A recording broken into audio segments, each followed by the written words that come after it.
Yo, what's going on, everyone? It's Brian and Jim here with Drink a Beer and Play a Game, and welcome to another episode of the Power Hour. Yes, hello, everybody. Welcome to episode 184. Thank you for joining us tonight.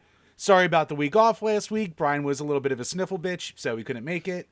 So, things happen. So we hope you enjoyed our bonus episode that we put out there for free. If you enjoyed it, maybe check out the Patreon at the end of this episode.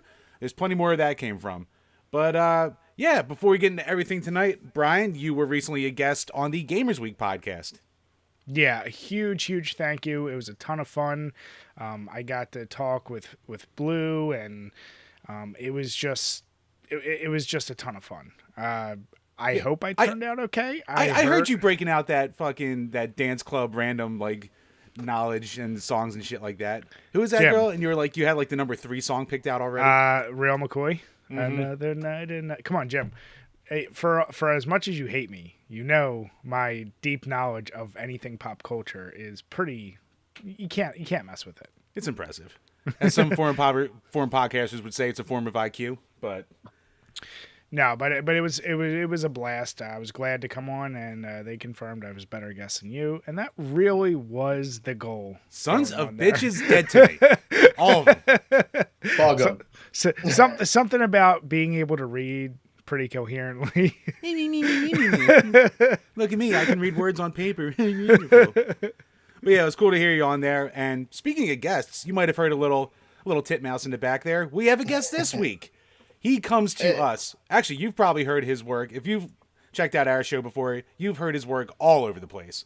So he is the audio engineer to the stars. You can hear him weekly on Thought Cops and Hystereos, his loudest podcast. But he's also done a shitload of work for other people. And he's even produced some work for people like Turkey Tom and even bigger channels. So he is the one and only Zwick. Zwick, how you doing? Thank you. Sorry about talking while you were saying stuff. I think this is the first time I've done a solo podcast. No, it's really my job to interrupt. So, like I did just there. Yeah, no, it's all good. What's going on, Turkey Dick? Nah, Zwick, it's great to have you on. Last time, I believe it was Thought Cops. We did all three of you guys, and it's always fun having you on. But first time solo. So is this your first ever solo podcast? Outside of Thought Cops, I think I did some episodes with the Stereos, a long time. It's been a while, I'll say that much. This is the first time in a long time outside of Thought Cops. Nice. Yeah, was he still doing the 5-minute podcast when you were on there? Yeah. I'm sure he'll do it again at some point. That dude's right now busy as hell. Speaking of busy, where can people find you? Because you've been dipping your toes into other avenues as well. So where should they subscribe and follow? On Twitter, I'm Dude2O. The O is a letter because I'm stupid. It makes it so you'd be surprised how many times people have screwed up following me because I had the O as a letter. I'm also now streaming on twitch.tv/thoughtcops, which is a lot of fun. Right now I'm in the middle of playing Control Alt Echo, which is really fun. I highly recommend that game. It's kind of like it's okay. You know, when I remember last time I kind of gave you guys shit on the show for making an unfair comparison to Hotline Miami. Now it's my turn. Yes. It's kind of like if you like Baba Is You, I could see people liking Control Alt Echo, but the game is they're not alike. It's it's a lot of tediousness, but the fun is in the tediousness. Which is really weird to say because if every game you want to get rid of tedious, but it's in order to open a door you have to possess the door and then hit open, and then you go possess your main body, and then you do that, or elevator, you do that. There's an echo system that lets you some things are too strong unless you have enough, not ego. It's weird. I sound like a homeless man on the street when I explain this game, but I swear it's really good. It's really fun, very inventive. So you're basically you just got to keep possessing shit throughout and then things are weird. It's not as good as Portal, but I can tell the writing was definitely influenced by Portal. Gotcha. Right? Okay. Nice. Yeah, for those who don't know, Zwick is like a huge indie gamer. Like, there's a ton of times where like he'll send us random games, like, "Hey, this looks cool," and Brian will be like, "Hey, easy topic." Like, if you're in any of the Discords with him, or even like Not for Human Consumption or Rose Mortem and stuff like that, he'll always just be dropping random games and knowledge in there. Where me and Brian are just like, "I've never heard of this." Yeah. Well, PS. I think I've made this comparison to too, but like the indie scene now kind of reminds me of like the PS2, Xbox, GameCube era, where things were more experimental. They were like getting like the AAA, like figuring things out, trying things new.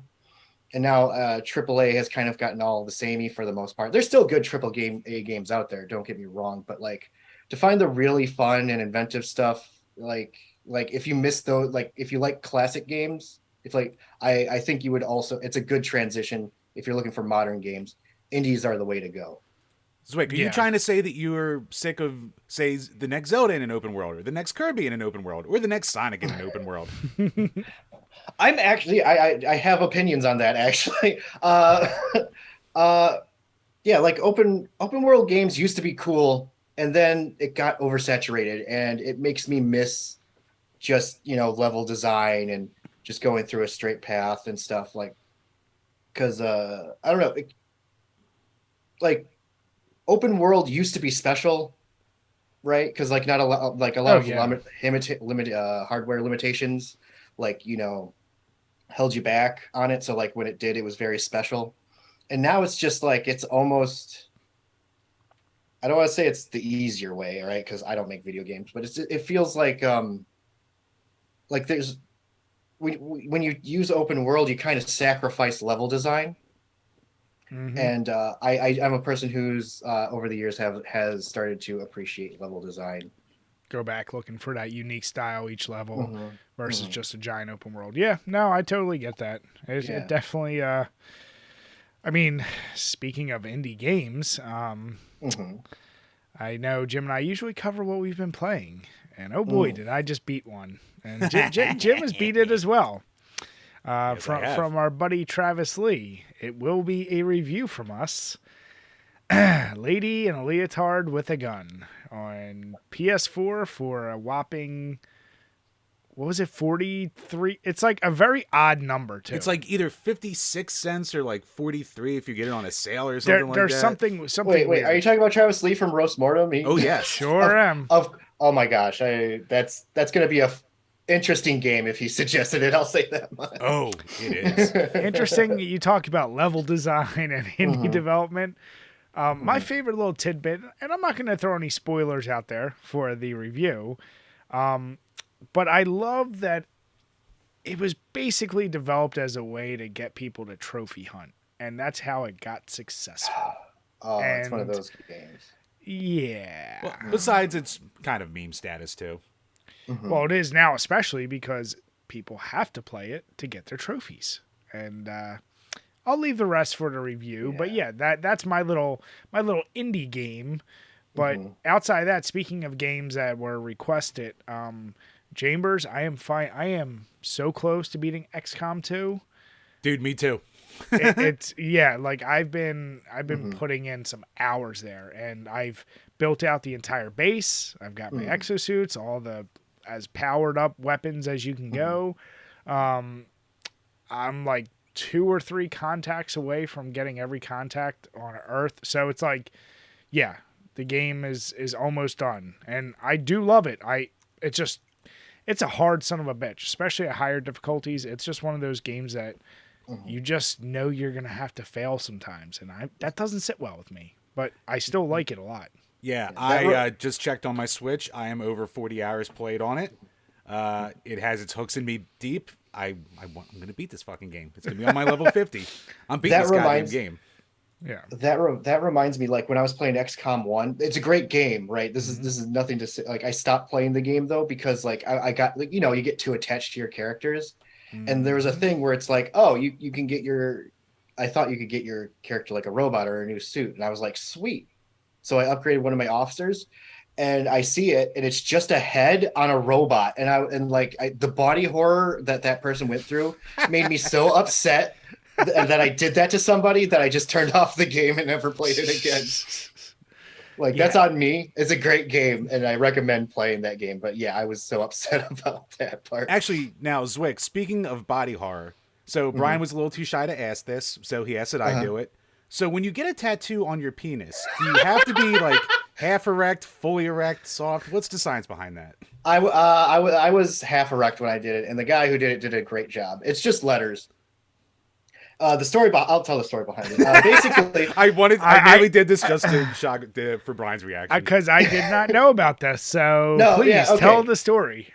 Okay, so let me explain the tattoo. Like the game Max Payne 2 specifically.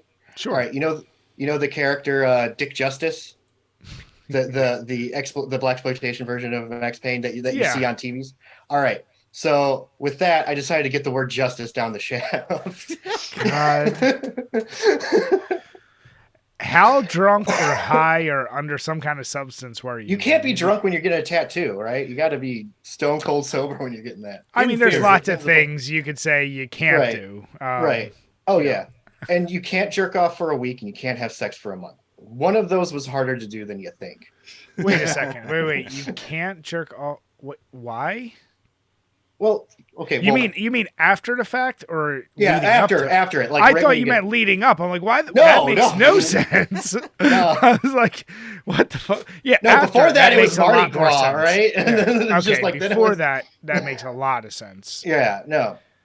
Yeah, because because you don't rub a tattoo that's on your arm. What? Too much. I'm sorry, audience. but now you've opened up the whole Pandora's box of questions for me. First, okay, so how much do you pay for a dick tattoo? Okay, all right. Let me get to the story. All right, so I get the idea that I want the tattoo, and I'm in the military at the time, so I have like a good amount of money. But like every tattoo parlor I go to, they're like 1,000, 2,000, like more than I've ever spent on a car, right? So finally, I go to this mall. Sorry, near Seattle. Sure, I forget the name of the place, right? And I go, and for the first time in my life, I'm very timid. I'm like, hey, do you guys do dick tattoos? Like, I don't know why I was shy for the first time in my life. And he was like, oh, yeah. Hey, well, I don't want to say his name.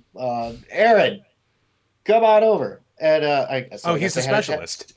Yeah, he's the specialist. The dick so I'm talking to the guy, and he's just like, you know what? I'll do it for $100. And I'm like, deal.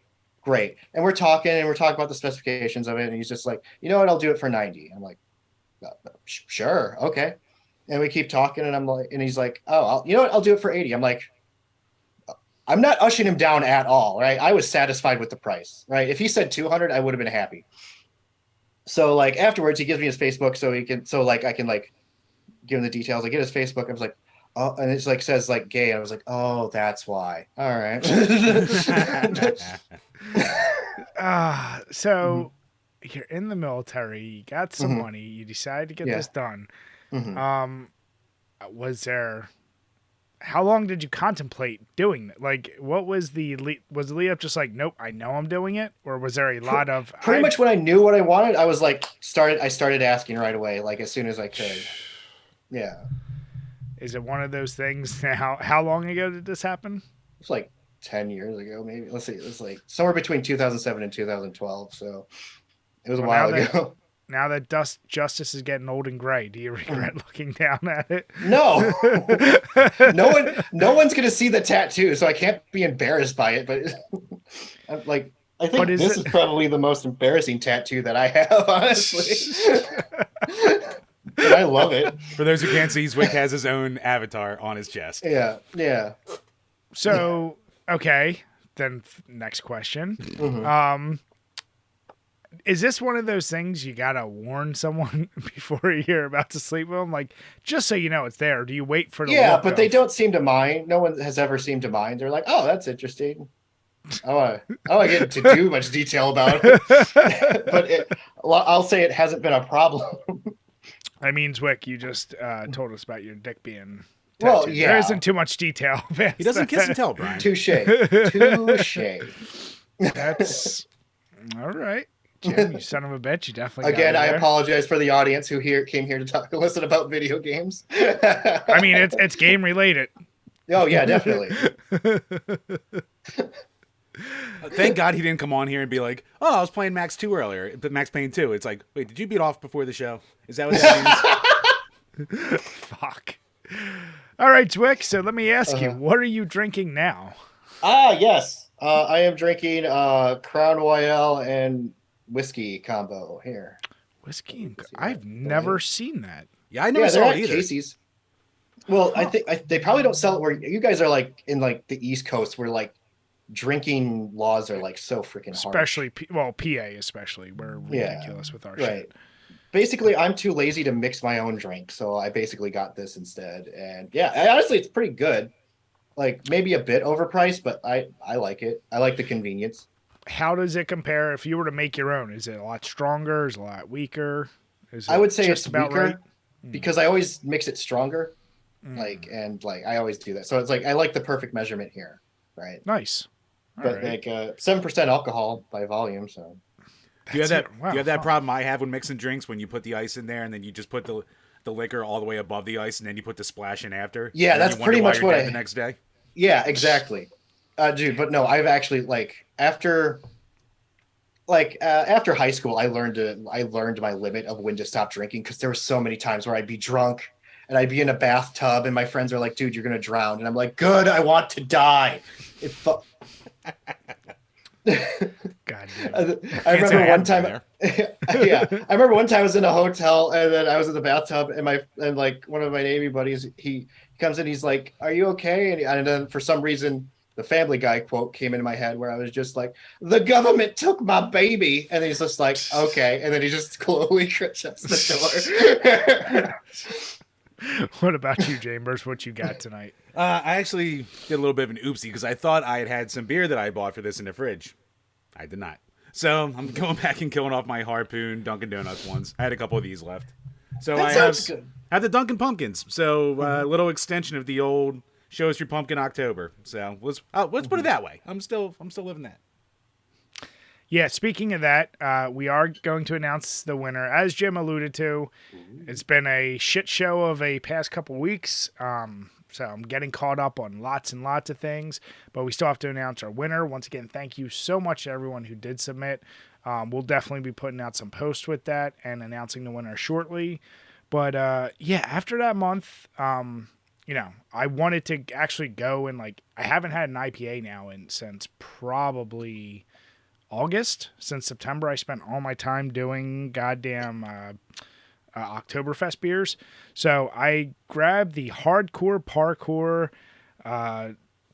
double IPA from Kings County Brewers Collective. And it's a bunch of werewolves in business suit, which I assume is supposed to be like The Office when they're doing hardcore parkour, that scene. And they're just parkouring all around. It's just a cool ass looking can. Oh, I like it a lot. Dude, it's funny. I bought it, and I love when people at the beer store are just mesmerized by the can. And he's looking. He's like, "That's really cool," but 7.2%. So, yeah, it's like I said, haven't had a double IPA in quite a bit.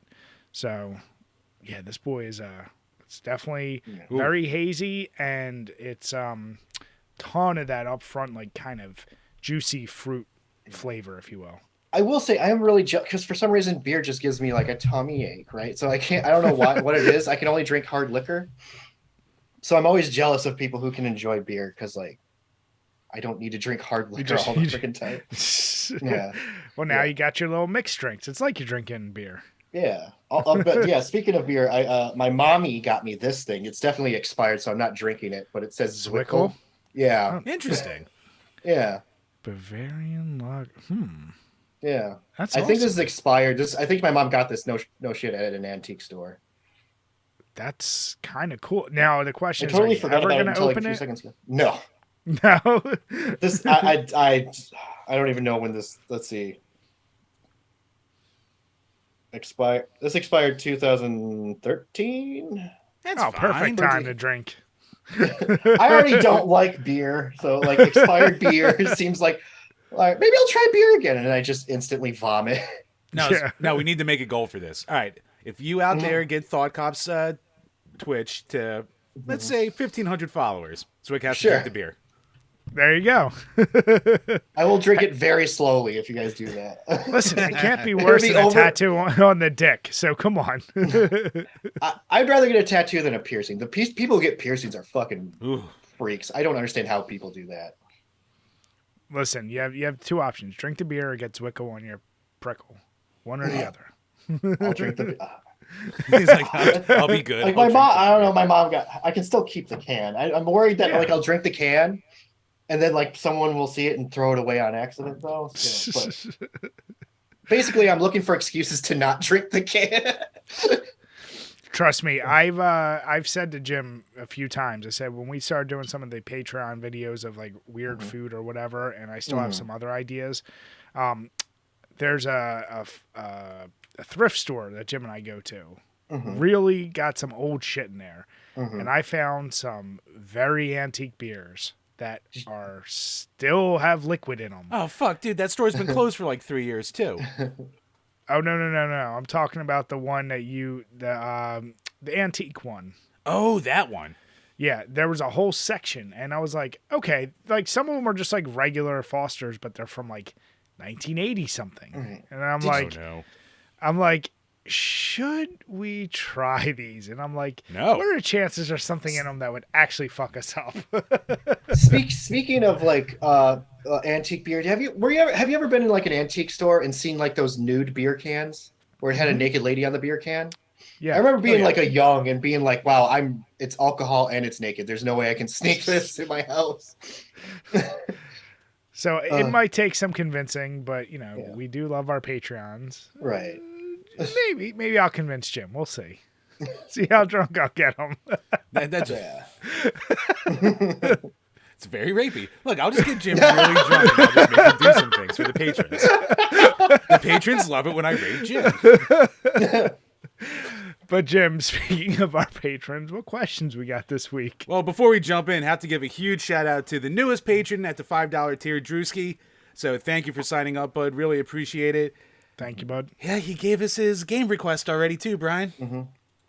What is it? Yeah. Well, Brian, we're going to be dipping back into the Sonic franchise. Okay. We're doing Shadow the Hedgehog. Oh yeah, that's Shadow with a Gun. Word. I've never played that. I've never played it either, but all the Sonic fans seem to hate it. It's full of early 2000s dude. It's basically Sonic with a gun. All right. But here's the deal. It's on PS2, GameCube, and Xbox. And Jim, I don't want to jinx us, but a lot of games from that era surprised me with how well they hold up. I don't know how that one's rated at all. I'm going to warn you right now, that game has like 10 different endings. Fuck! God damn it! It still can't be as long and arduous as Sonic 3. I think it's longer, Brian. Sonic 3 really isn't that long in general. All right. Controversial opinion. I'm not a fan of any of the Sonic games. Any of them? No, I've like at least the ones I've played. I remember not too like a long time ago. I was like, you know what? I want to play Sonic Adventures, and I played it and was like just utterly disappointed. Granted, I got it for the PS3, but like it's so jank, the PS3 version, and then like the PS2 versions. The first levels are great. Like Super Bunny Hop pointed this out, and I think this is a great thing to point out, that all of the first levels are built for speed, and then after that they're just meant for platforming, and they kind of ditch the speed mechanic, even though you still have speed. And it's kind of, and that's like, if they were all just like go fast in these different levels, I think I would have liked it a lot more. But I think like it forces it, like it does, it's a bunch of fuck you traps that like just slow you down, that like punish you on first time plays going fast. Yeah. And it's like not very fair. Don't worry, they've always been doing that, because we just had that same complaint with Sonic 3 and Knuckles. Like, I eventually came around to it, but Brian and I, the first time playing it through, we fucking hated it. I'm honestly glad you played it, because like that is the game proper. Sonic 3 and Knuckles is supposed to be the game, because like they expand, like it was separated. I'm glad you actually played it proper. Well, yeah. Well, actually, what do you call it? Like years ago, we did like an overrated, underrated segment about it, and like I played Sonic 3 like base growing up, and I was like, yeah, the game kind of sucks. And then everyone like freaked out, and they're like, wow, it's because you didn't do the full thing. And I, obviously went through the full thing now, and I like it way more than I did back then. I still have my problems with it, but It's like, yeah, Yeah. I don't know. Like, I grew up with Sonic 1 and 2 and love them. But then everyone Right. that's like those big ones to play since, I'm just like, eh. Like, I Right. played Generations and I went, eh. I played Mania and I went, eh. So, hmm I don't know. Maybe I'm just not a Sonic guy, but Yeah, I don't feel like like it's really just like make your own OC. That's why I think that's why most people like it. Like, because I did like the cartoons, although I think Urkel should have stayed the voice actor in my personal opinion for everything. It sucks that they. It doesn't feel right every time the newer Sonic games don't have him. Yes. He was just in the cartoons though. I don't think in the earlier cartoons. I don't think yeah, he was in any the of it. first 2 cartoons. And there's been like 4 or 5 voice actors for Sonic since, something like that. Yeah. Speaking of which, Sonic Boom, the cartoon. Why didn't they use Sonic Boom the song for the intro? You mean That's for the the thing. movie? No, there was a cartoon called Sonic Boom. That they do you Yeah. remember that crappy video game called Sonic Boom? Yeah, well, No. Brian won't know. Yeah, it was from the Wii U era. Yeah. Yeah. They didn't use the song Sonic Boom, which would have been perfect for it. That is like somebody should have thought that up. Did they Thought just about get like that. Crush 40 to crap out some song again, or was it just like some I think randomness? I'm sure it was Crush 40, but like look it up, Sonic Boom. It's a good song. It's very it's very cheesy, but I do like the song. It's a fun song. Oh no, They we could have at we least done a listened to remix about it. it. Yeah, we did the comparison of that and the which one is it? The Gotta Go Fast? Sonic what show X. is that? Sonic X. Mhm. Yeah, I prefer Sonic X, but Sonic Boom, I did listen to that one. The song is good. Oh, that's But right. I Zwick, forgot about that. Yeah. Zwick, what would you expect from any Wii U game? Real effort? I mean, don't come know. on. Right, you shut your whore mouth. I feel That was the I little feel system so that could, goddammit. That is system that really couldn't, could it, Jim? it had Not Wonderful the masses. 101, which is the what I've heard the best way to play that game. Even though it's on Steam, I've heard Wonderful 101 is Dude, fucking best played on Wii U. I have it on Wii U and I tried playing it and I was just like, this is just too goddamn gimmicky. Like, Well, I feel bad because I want to I really want to get into games like Bayonetta and Devil May Cry and other stuff like that. But I stuck at character action games. That's like my one weakness. Like I feel like I'm playing them wrong. I always and you know what I mean? I grew up with Devil May Cry. I still need to play 5 and I never got around to Bayonetta. But I don't know. Now if I hear that awful Brit voice of that lying whore, I don't know if I can just do it. Jim, you're still just hating on her because her profile picture looks different. It's because she's British. It's just because she's British. All right, that's fine. It's true. They haven't had a good track record lately. But go on, Chambers. But thank you, Drewski. Do appreciate it, and can't wait to play a Sonic game with a gun. It will I be an think you'll have experience. fun with that. I think you'll have fun with it, even if it's like bad. I think it'll be fun. I mean, I played a game with a woman in a leotard and a gun, so I've played some things. So what we need is a Sonic in a leotard with a gun. And Damn combine it. all the best of both. But first up from JD Maines, the best sports video game of all time. The GOAT of sports video games is blank. Good luck, Philly fans, in the Fall Classic. This is obviously from 2 weeks ago. This is the best time of the year for sports in general.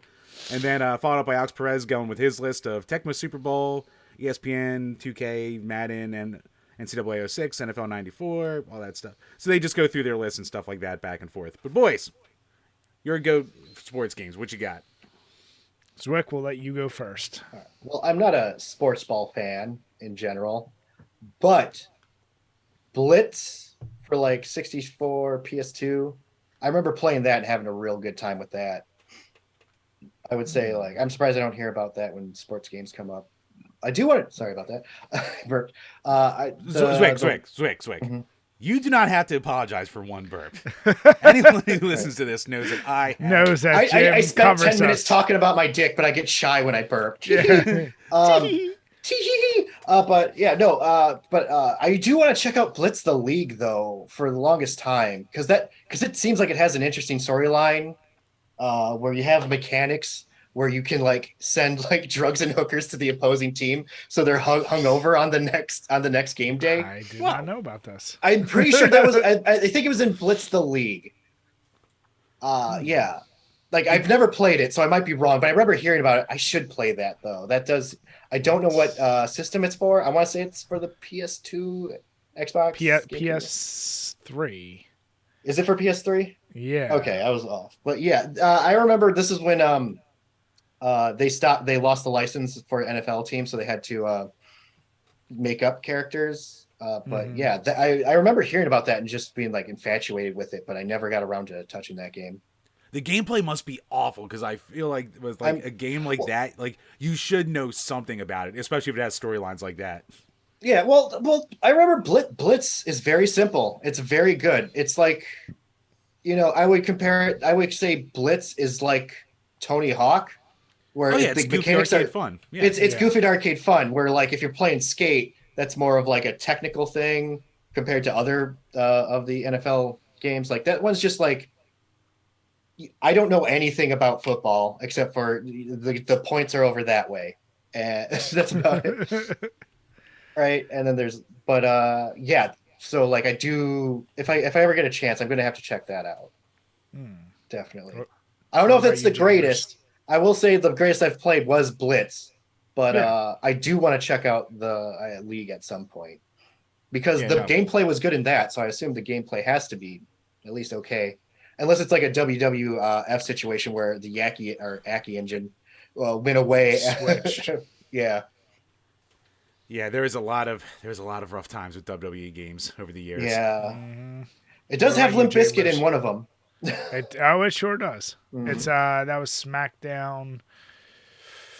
It's on the PS2, but it's really... either SmackDown 2 or the third or one after that. Yeah, because it was the American Badass Undertaker. So. No, the American Badass was or no, Kid that was Rock. Kid Rock. No, you gotta keep rolling. The great philosopher. But he used the rolling for coming out. So part of his entrance was that. That's why he was in there. And Limp Bizkit's entrance is freaking badass from what I've seen. He's in a lowrider. And he's like, I think he's like on the hood, and he jumps in and drives in. It's fucking awesome. It's probably Here Comes to Pain. That's probably why that's like still a $60 game. Like the only wrestling game that's still worth money. That's like the holy grail for all the fans. But what about you, Chambers? Shit, best sports game. Fuck. I mean, yeah, if you want like the simulation, then like NHL '94. You know what? I really love the PS3 era of all the EA games. Like they were on fire back then. Like the NHL, like 08, 09, 10. Like those are all super solid hockey sims. MLB The Show from that era was all really good. Even Madden was kind of extremely samey at that point, but they were still good. And they always wind up like throwing these random ass soundtracks together that are like always really good too. It's not just like pop song of the day. There's like nothing but deep cuts in them. So that's weird that you say that PS3 was when like it was good because like I remember PS3 was when I got into Steam games because I was like the console games weren't doing it for me anymore. Like that's when I started to fall out of love of the console. Like I hate PC gamers. PC gamers are the worst. Oh, it needs to run at a billion frames a second. Blah. I don't care about that shit, right? But like the games, I can't deny like cheap games and fun games. But I remember console being. That was like the height of my pothead phase too. So like all I played back then was Guitar Hero and sports games. So like I just played the ever living shit out of them. But like even going back to them, they still hold up. So. Yeah, I mean, people say sports games in general and go, pih, pih, pih, pih, pih, pih, pih. But if you want some really solid ones, like get them from that era. They're all like $1 a piece, and get one from each genre and give them a shot. Yeah, I'm going with the classics: Tecmo Super Bowl or NBA Jam. Those are undoubtedly just because NBA Jam, good choice. Yeah, I mean the thing is, to Zwick's point, even for people who aren't fans of sports, could pick up either one of those games and have fun. Like the ones Jim are talking about, if you're a sports fan, you'll probably appreciate those more. Yeah, they're all sims, basically. Yeah, like, and this one is enough where it's like, you may have the nostalgia of true sports fans who only had Tecmo Super Bowl, and I love the fact that it's still modded with today's roster, because it is as simple. It's pass or it's run. It's just a very simple control scheme. The soundtrack is amazing, and it's just you can pick up and know what you need to do in 10 minutes. And NBA Jam, I mean, you talk about he's on fire. Like the fun of doing that was just you don't have to like basketball even a little bit to appreciate that game. So those two are the GOATs, I think. Anything else is probably just meant for sports fans because unfortunately a lot of major sports games they're afraid to go the arcade way. Like they it all has to be simulation out the ass, updated roster every single year. There isn't just a fun sports game coming out again. Well, yeah. Well, the unfortunate fact is pretty much most gamers that fund like the percentage is really high. I want to say like 80, and that might be lowballing it. Are like sports gamers. Oh yeah, yeah. The people that we don't talk to mostly, right? Well, Jim maybe, but like, but like, not his demo. right? They're the people that only there's people that just buy a game box specifically for their sports game, and that's it. Yeah. Hey, more power to them. They're keeping the industry afloat with all of us. You know, that's fine. I feel bad because like Jim, you might know what I'm talking about. Like I said, I've heard the quality has just stagnated as time went on. Yeah, like with that. Like I'm not speaking from experience. I'm just speaking from like people that have heard bitch and moan about it, but still buy them. Well, apparently, like the NBA games have just been like awful the last couple years. I heard football was fucking terrible too, right? Yeah, Madden's like still there, but like no one really cares. Like the I heard biggest Madden news sucks dick. Yeah, the biggest news about like MLB The Show is that it finally came out on Xbox, and everyone's like, "Yeah, I mean, it's another MLB The Show." Like they don't innovate at all anymore. Really, Yeah. I thought the baseball ones were the only ones that were actually doing.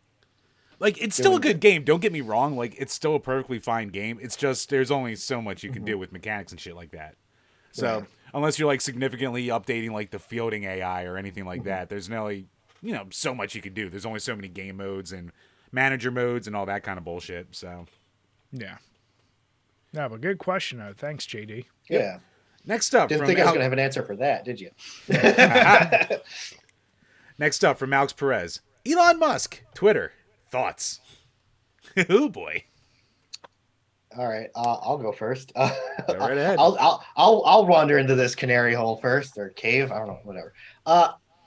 My opinion is I don't care.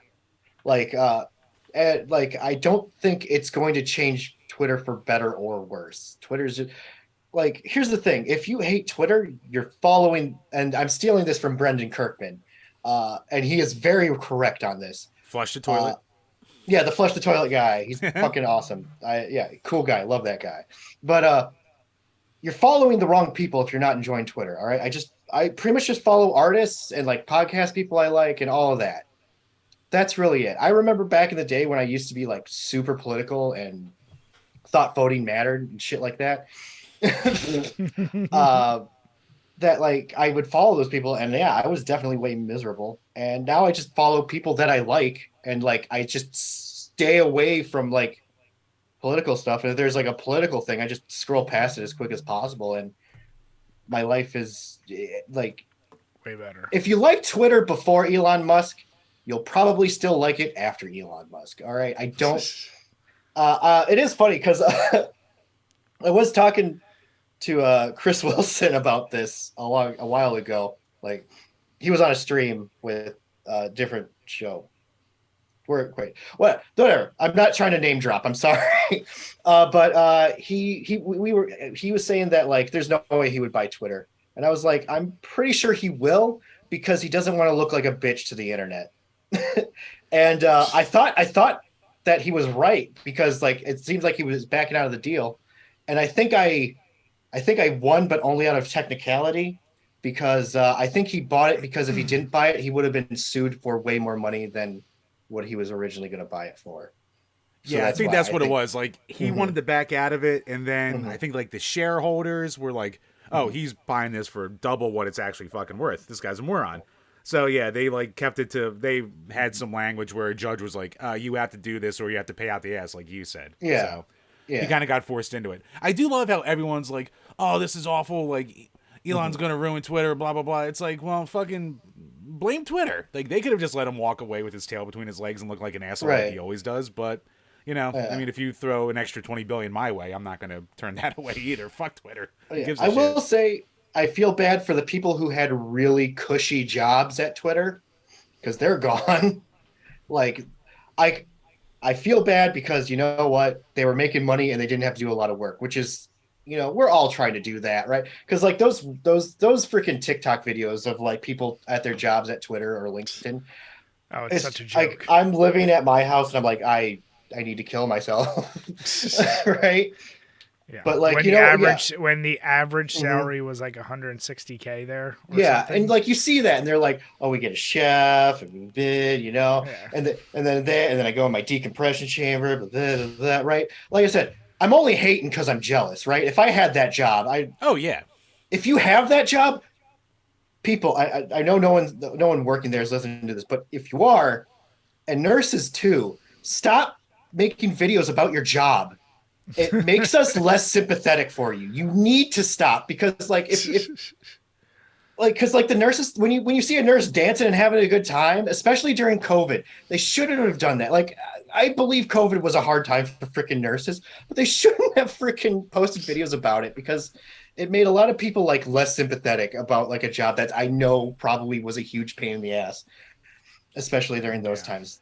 At It, least there is starting to be those little clicks of like it turning the other way where like there was that mhm. one nurse who like posted a video after like she lost a patient and how upset she was. I So saw. the entire internet just shit on her going, "Oh, so you're real upset about Mhm. losing a patient. So the first thing you do is make a TikTok about it." Yeah, Nico Nico made a joke to my expense, which I Oh agree god. with. That someone was like, "My fate is gonna be me dying," and then some juggalo is gonna frickin' nurse is gonna frickin' do a TikTok video to me, which is honestly the fate I want.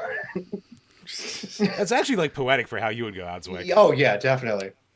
But yeah, I I mean, mean, as far as Twitter, like it is funny to see like the exact change. Like I think Nick DiOrio or someone made a meme today where it's just like Hmm. total role reversal now, where it says Hmm. like lefties becoming free speech absolutist and right wingers defending private corporations moderation.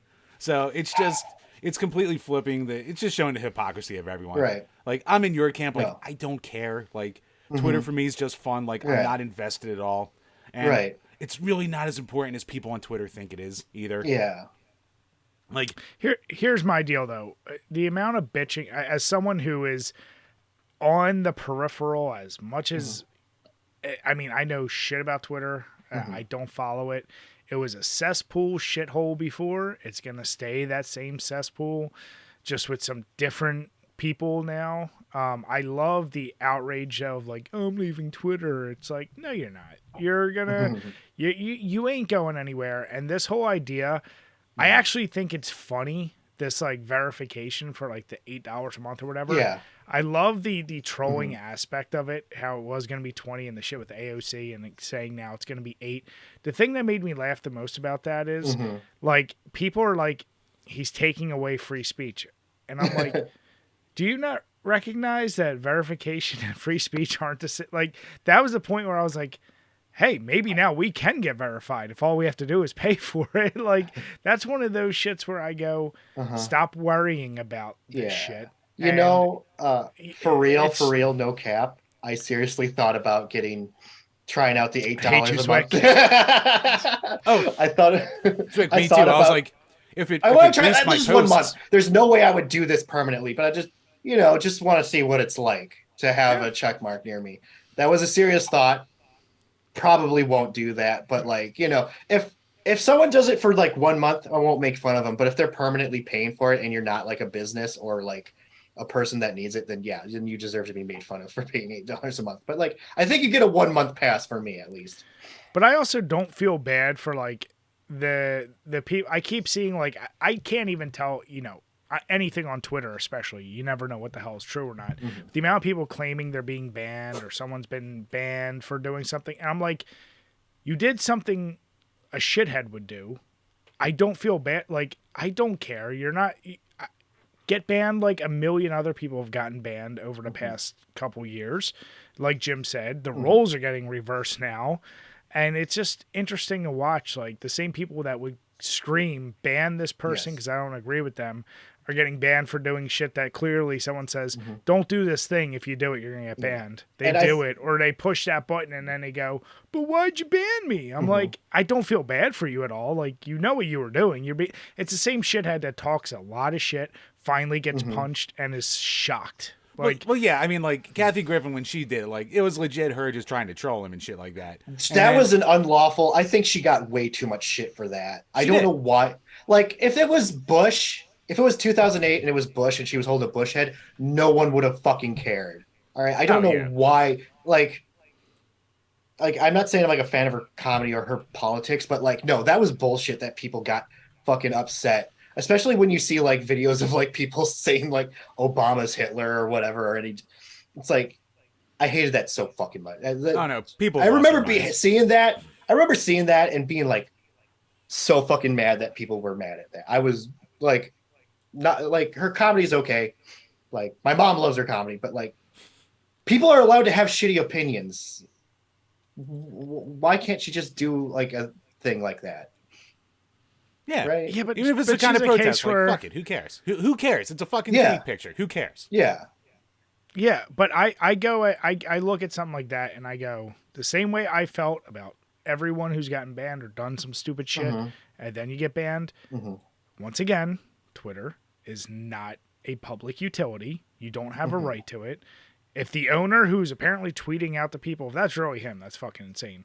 But Right. who's doing this, if he wants to, he just spent double the amount of fucking a gazillion billion dollars. He can block whoever the fuck he wants. If he wants to block everyone and shut it down, he could do that. Like it, I don't feel bad for Kathy Griffin. Well, Yeah. And not to cut you off, but it's Wow. also I feel no. I think it was bullshit. I have to disagree because I don't think she did anything wrong that warranted that. no, just making your profile picture like his face and calling yourself piss baby or something. Like that's not a reason to get fucking banned. Like You're right.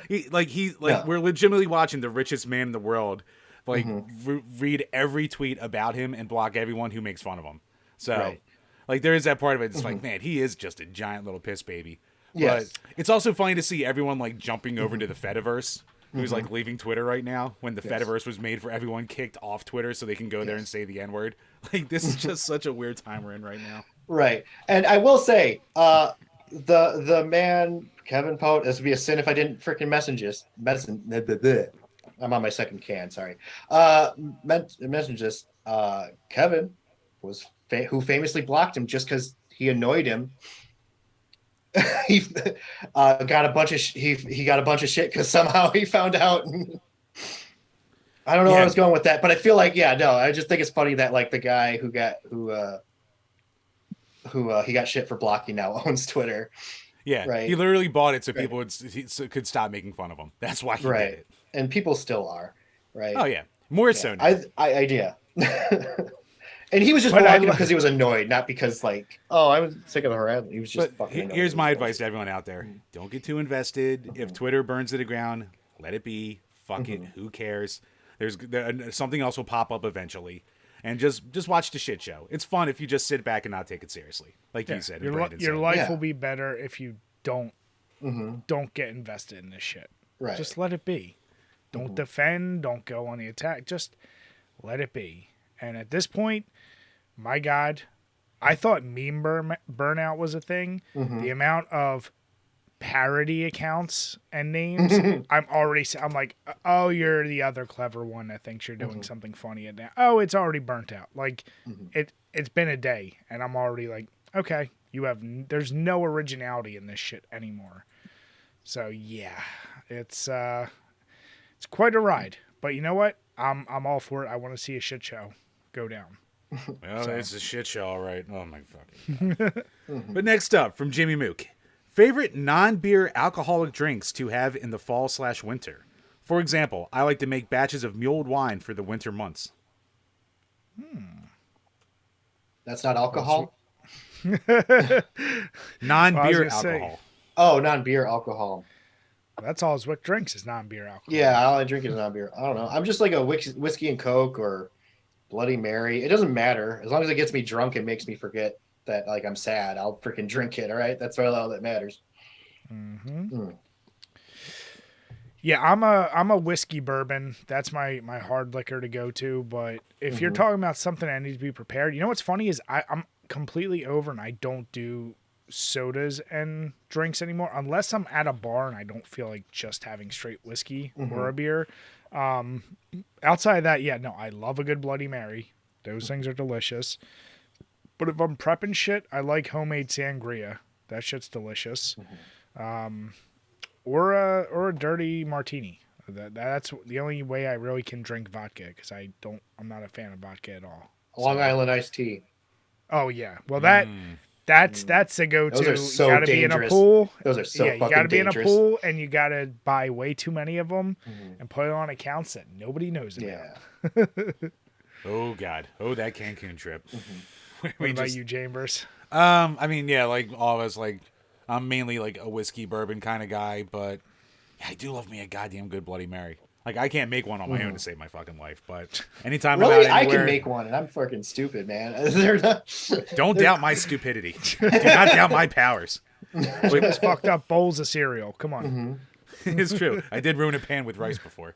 So, but yeah, like I love me a good Bloody Mary. And I've had so many goddamn weddings this fall season that I have to throw in Manhattans because that's my wedding drink. So you can't water it down when it's just nothing but pure alcohol anyway. So a nice little tasty Manhattan. Like the first one you go and it's like, ugh. But then when you're halfway done it, you're so goddamn buzzed that they just go down way too smooth. So speaking of dangerous, and yeah, of Jim, course, Long Island. I was for sure. I was gonna say, Jim, for sure. I thought you were gonna go with your seltzers because they're so refreshing.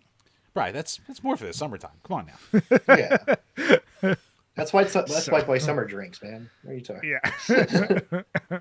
Even though I always have to drink the mangoes from my wife's multi packs. So, God damn it, Jim. Also, mojitos, really good.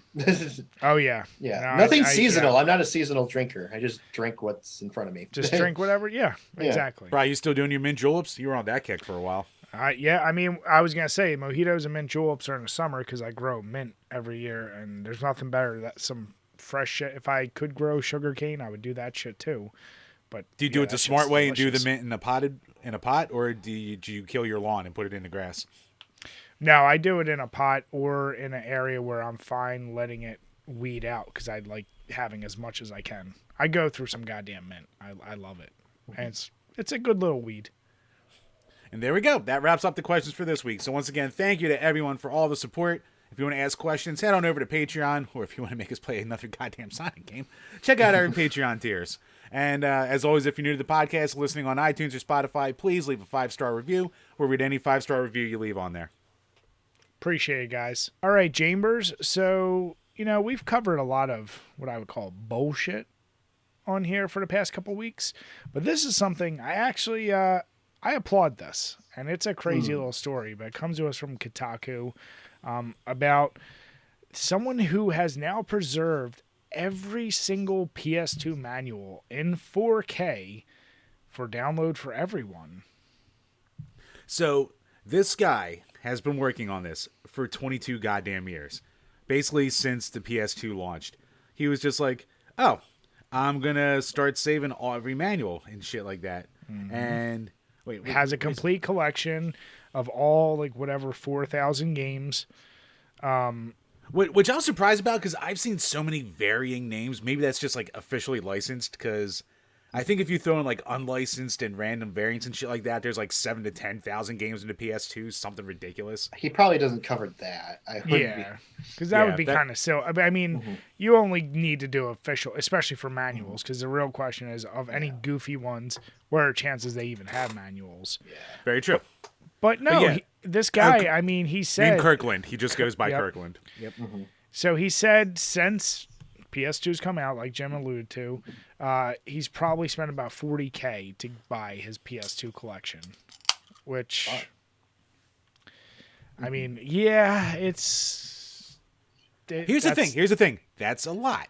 But you know what? Like, we talked about this ages ago, but like there's that group of Switch collectors on Twitter, speaking of Twitter, who use that hashtag SwitchCore. And like you see them, and there were people who are like, "Oh, physical number 820 something," and if you do the math, at maybe say, let's just be generous and say only like $20 to $30 a game, you're still spending like a good 30 grand just on that, on brand new shit. So if he's getting a full set of a game system for 40K, Yeah. especially with that many games, not that bad in the grand scheme of things. Yeah, and it's especially helpful for people who just like, because I'm sure you've bought a game and it didn't come with a manual, so it's nice to like see what the manual was like, or if you emulate, if you emulate games, it's really helpful too. Dirty word. Dirty. I mean, here's the deal. We've talked about game preservation or whatever. Yeah. I'm not as worried about... I feel like games are out there in one form or another. Download it. But to your point, manuals are a thing that I think like they're the first thing to go from any game case. Like, Oh yeah. forget Oh, yeah. anything else. There's plenty of good cover art being copied somewhere, so I feel like that's pretty well preserved. But manuals, man, to your point, the amount of times I played old games and to try to look up a manual, some of them are really well done, others not so much. And this guy's even mentioned that he's also done the full Super NES manuals in 2K. Nice. And he started doing it for Atari 2600 and Game Boy. This is like preservation where I go, I'm all for that because we need that. And this guy, like, he talks about the fact that he takes out every staple. He gets them in these crazy. Holy shit. And like he scans them all the way through. And he even said, hey, this isn't the end. He said, maybe this isn't enough for the future. Maybe you need like basically like 20 gigs worth of memory for each page at like some crazy resolution. He's like, this is just my way of trying to help other folks and like keep this going. And I like that because what other person would do this kind of shit? I mean, think of certain YouTubers who would do like, I'm going to cover every game, but I'm going to make a book out of it and try to make, this guy's not trying to make money out of it. He's he's doing it purely for the love. Yeah. It's really nice. It's nice to see this, right? Because like, you know, when you buy a game without a manual, it's kind of sad. Like, even if you only look it for a little bit, it's nice to know that it's like, it's out there if I need it. Exactly. So it's free to download off Internet Archive. So yeah, we have the link. I think it said it was 17 gigs, and it was like between 17 to 23 gigs, something like that. Yeah, and that was compressed down from 230 gigs. So yeah, and I'm looking at the list. I mean, it's goddamn impressive, man.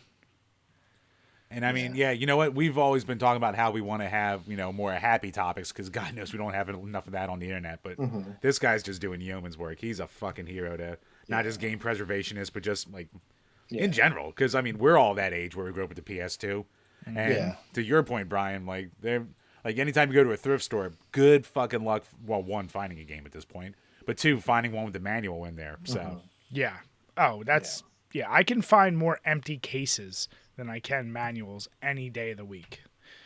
But I've been burned that way. Little tip to you collectors out there: open up the goddamn game and make sure what's in there is supposed to be in there. But here's a question. I mean, you know, I love that this guy's doing it, but what was the last? Was it really the 360 and PS3 was the last generation with manuals? Because I can't tell you the last time I've opened up an Xbox One, PS4. I don't see manuals in those. It was the tail. Sorry, go ahead, Zwick. Oh, go ahead. Basically, with when PS3, that generation, I don't know the number, but the PS3, Xbox, the manuals were pretty much just like a single piece of like plastic. Maybe you'll have an advertisement. Maybe there'll be like a code for like, because it was that time where it's like, oh, be sure to put in the game code for this game. Yeah. But that's was really about it. Honestly, after this generation, he should probably just call it quits because, like, honestly, like the PS3 and on the manuals are very much lacking for the most part. Yeah. unless he starts doing like fucking limited run game, that kind of thing, because those are the only ones, or like certain third parties who actually put the effort into a manual at this point. Right. It shot in the dark. You're lucky to find them. And even if that's the case, like I guarantee they would probably, most of them would have the manual on their website as a PDF. Like, I don't know that for sure, but I'm assuming they would do that. Yeah, a lot of them are QR codes, but then again, we only have weren't they saying like in 2 years we're gonna run out of QR codes somehow? So yeah, even then, like maybe they'll start like getting rid of old manuals and then recycling them into some other code for like, you know, a free coffee or some bullshit. So even that's like not guaranteed to stay around. Yeah. No, but I like I said, I love that. This is something where it's like you talk game preservation and that he's doing good work. So, you know what, like Jim said, this is a good story. So I want to do a little cheers. Good job, Kirkland. Appreciate the hard work. And that was one of my favorite things, man. That was my toilet reading stuff, is my PS2 manuals for the longest time. Do you remember when you were a kid and you'd go to the rental store and they would actually have the manual in the game case and like not to be a member berries guy, but like you just be home with your rental or the game you just bought, and you just be in like the passenger seat, just looking through the manual while you're waiting to play the game. Mm-hmm.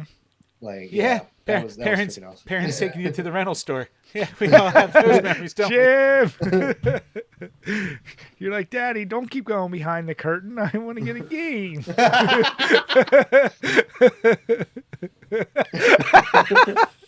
Oh, the silence.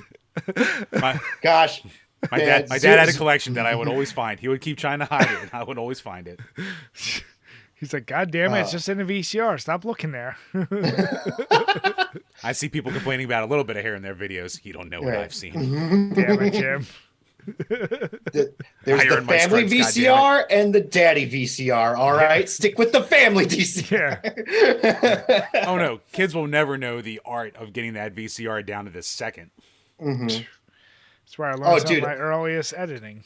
Oh, that dude, it's way more sad. I remember I rented a game, or not a game. I rented a VHS tape of a Pokemon episode, and right there was literally there was a hot spring episode, and literally it was like 10 seconds of Misty in the hot spring, and I literally just rewinded it, played it, rewinded it, played it. Oh, wasn't that the band episode they wouldn't show on W? No, it was not the. I don't think it was the band episode. No. Oh, Yeah, I don't know. Yeah, though the band episode was like when Team Rocket, Miss James was like dressed up as a woman for some weird reason. oh yeah, that's right. I remember when Yeah. they were making a big deal, like, oh, never shown before on like the networks and shit like that. And then you go like, oh, this is it. Then you still just beat off to it anyway. But yeah, Yeah. God Right. damn it, Jim. what? Don't say what. You know what. This is a Christian podcast. How could you? Yes, obviously, good old wholesome family values on this Yeah. show. But speaking of game preservation, and this is a more interesting poll. So from Gaming Alexandria, they're covering the fact that the Sacred Pools has been saved, which was one of the last, I guess, official adult games that was out for the Sega Saturn, PC, PSX, and even the Mac from 97. Well, it never came out, so Well, yeah. that was planned. Yeah. Yeah. I looked through the trailer. Not a hint of nipple. I don't know how this is an adult game. Now, apparently, there's no nudity There's in no it. There's nudity, no yeah. like hardcore like sex or anything like Right. that. It's just like risque basically. It's like it's a little more. It's more risque than Night Trap. I'll say that, but It's more risque than basically- plumbers don't wear ties. no. Plumbers don't wear ties. That has actual nudity and shit like that. Yeah. Does it? Yeah. Yes. Does it really? Like, I didn't know that. Jim, why have we not done that game? Because I don't have a fucking 3DO, Brian, and for some Get reason it. it wasn't important. You get it. I have Get enough it. bullshit. Or maybe you it's could emulate it. Yeah. Well, that's what we're going to do. Yeah. It is a crime that it wasn't ported to the CDI. It would have been Yeah. perfect for the goddamn CDI, but it's not on there. I have that thing. So here's the deal. So number one, from the link we have from Gaming Alexandria, so it covers this all, and basically, Joe Miller was like the lead research and development for this, and as he was leaving, they basically gave him a box and said, go ahead, take it. Right. And I love it's, they were able to pull the images off, and you can download it and play it on PC today, or presumably, I guess you could play it on Sega Saturn or Apparently, PSX. you can write it. Apparently, it plays on any emulator for any of the systems except for Mac. You need to have like a specific emulator, but besides that, it's pretty much easy to emulate on any of them. So, Jim, here's the deal. Just know we're going to be reviewing this. Oh, we got it. And plumbers, or was it? Plumbers, Plumbers don't don't wear wear ties. We're because here's the deal. Don't act like you don't know the name. No, I didn't want to mess it up. But here's the question is, we joke, the whole thing about like Atari games and all this, but I'm actually amazed there weren't more of these like X-rated adult themed games like out there for any system. Even like, and I'm not counting the out completely over the top bootleg ones. Like the fact that this was a thing and could have been a game and then it got canceled, that's friggin' insane. Especially since a lot of games were risque especially Yeah. back in those days. Like I don't I mean, like. think about Raw during the mid to late 90s. Mhm, Like, I talk about risque. Oh my God, that was the most mhm, risque thing you could have watched. mhm. But yeah, I mean, like, yeah, out to your point, outside of like importing those random, like, random games just based around porn stars, which are just basically like still images and shit like that. Which Mhm. there's speaking of the PS2, there's a ton of them. Save those manuals, you son of a bitch. But Damn it, Jim! what? I am about preservation, Brian. I am a Yeah. goddamn historian, Don't you dare! a fat historian, if you Leisure will. Suit Larry, Magna Cum Laude. I have the joy of sex on CDI. Goddamn it, I'm a man of taste. But Wow. But yeah, I mean, it's to your point, it is kind of weird. I mean, especially in this country with all the random ebbs and flows of what's considered proper and what isn't. So there's only been so few actually adult-only rated games. Like Thrill Kill was supposed to be one, and that didn't even make it to official release. So Yeah, yeah, it is an interesting play. I have toyed with that a bit. It's fun to it's. I think if that game got a released, I think that would have definitely been a cult classic because it's really a fun, like the crappy demo that I played. It is fun. Like I wouldn't say it's like the best game in the world. Like you what is that Dreamcast game with like the gem, the 4 player Power Stone. Power Stone. Stone? Thank you. Like it kind of like the fighting mechanics are a lot like Power Stone before Power Stone. So like uh yeah, it was like from what I played, I kind of wish that game would have got released because I think that would have been a really I did not know fun about gem. this either, and now Mhm. I'm looking it up. And You don't know about Thrill Kill? Yeah, it's kind of like if Power Stone and Time Killers had like a baby because of all the dismemberment and shit like that you can do in it.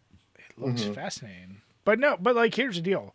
What's interesting now is like what's been replaced is just in especially open world games, Rockstar. Mhm. You get just straight up banging in GTA or like Witcher or God of War where you're like just banging away. A lot of games now are not shy about full frontal anything. Mhm. Yep. It is interesting that there isn't a market for that type of game. Like, Well, let me tell you, there is a market. The well, problem yeah, I is guess. the stores won't sell it, right? Right. Like Mm, Walmart's not gonna hold it. Like no brick and mortar is gonna hold that's true. a an adults rated game, right? Like only recently with Steam is do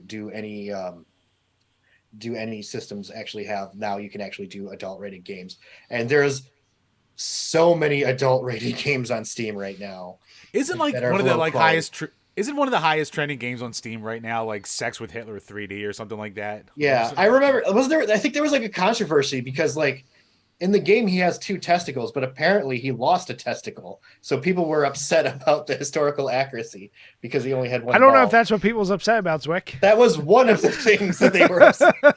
There was a You know what? select group of people that were upset about that part. If they are, that's the wrong part to be upset about. How can I beat off to the Third Reich if they don't have the historical God. accuracy? Yeah. Please don't clip that on the content. Oh, it's too late. That's the TikTok preview for the episode. Fuck! Shit, did it again. I'm no longer fit for marriage. This is bullshit. So yeah, Jim, I'm just adding to the list of games we are definitely reviewing next year. So Yeah, we got to do it. just And be ready.